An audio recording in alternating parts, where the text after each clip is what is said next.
যদি পশ্চিমবঙ্গকে বাঁচাতে হয় তবে কেন্দ্রীয় স্বরাষ্ট্রমন্ত্রী এবং দেশের রাষ্ট্রপতিকে বিশেষ নজর দেবার প্রয়োজন আছে বলে মনে করলেন প্রাক্তন কেন্দ্রীয় মন্ত্রী তথা রায়গঞ্জের সাংসদ দেবশ্রী চৌধুরী। শুক্রবার উত্তর ২৪ পরগনার সন্দেশখালীতে তৃণমূল কংগ্রেসের জেলা পরিষদ সদস্য শেখ শাহজাহানের বাড়িতে ইডি তদন্তে গিয়ে শাহজাহানের অনুগামীদের হাতে ইডির আধিকারিকেরা আক্রান্ত হয়েছেন।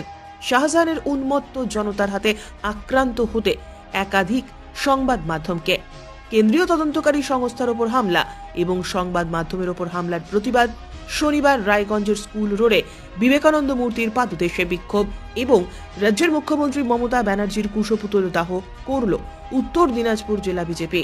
এই বিক্ষোভ কর্মসূচিতে বিজেপি জেলা সভাপতি বাসুদেব সরকার, প্রাক্তন কেন্দ্রীয় মন্ত্রী তথা রায়গঞ্জের সাংসদ দেবশ্রী চৌধুরী উপস্থিত ছিলেন।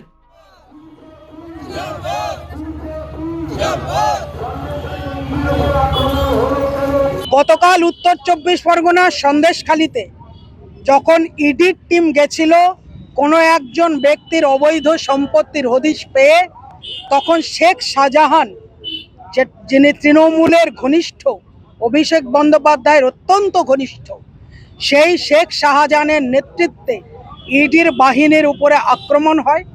সেখানে যারা সংবাদ মাধ্যম ছিল তাদেরকে রক্তাক্ত করা হয় এবং যে ফেডারেল স্ট্রাকচারের কথা বলা হয়, মানে পশ্চিমবঙ্গটা অলরেডি বাংলাদেশ বা পাকিস্তান হয়ে গেছে, এরকম ভাবনা নিয়ে কেন্দ্রীয় তদন্তকারী সংস্থার উপরে আক্রমণ, সেই আক্রমণ একটা অশনি সংকেত।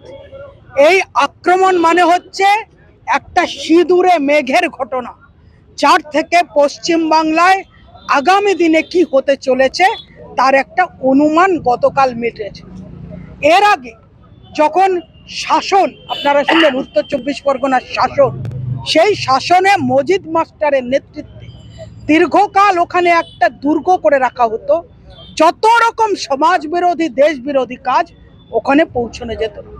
আজকে এই ১৩-১৪ বছরের মধ্যে আর একটা বিকল্প টিম উত্তর ২৪ পরগনা জেলা ওরকম একটা দুর্গ বানিয়ে রাখা হয়েছে, যেখানে যত রকম অবৈধ অর্থ হোক, মেয়ে পাচারকারী হোক, বিদেশি মুদ্রা পাচারকারী হোক, সমস্ত রকম অবৈধ কাজ যেখানে ওই ২৪ পরগনাগুলোতে ঘিরে রাখা হয়েছে। তার প্রশ্রয়দাতা হচ্ছে মমতা বন্দ্যোপাধ্যায়, তার প্রশ্রয়দাতা হচ্ছে অভিষেক বন্দ্যোপাধ্যায়, তার প্রশ্রয়দাতা হচ্ছে ববি হাকিম, তার প্রশ্রয়দাতা হচ্ছে সমগ্র তৃণমূল সরকার। সরকার এবং প্রশাসনের মদতে পশ্চিমবঙ্গকে ধীরে ধীরে ডেমোগ্রাফি পাল্টে দিয়ে পশ্চিমবঙ্গকে পশ্চিম বাংলাদেশ করার চক্রান্ত চলছে।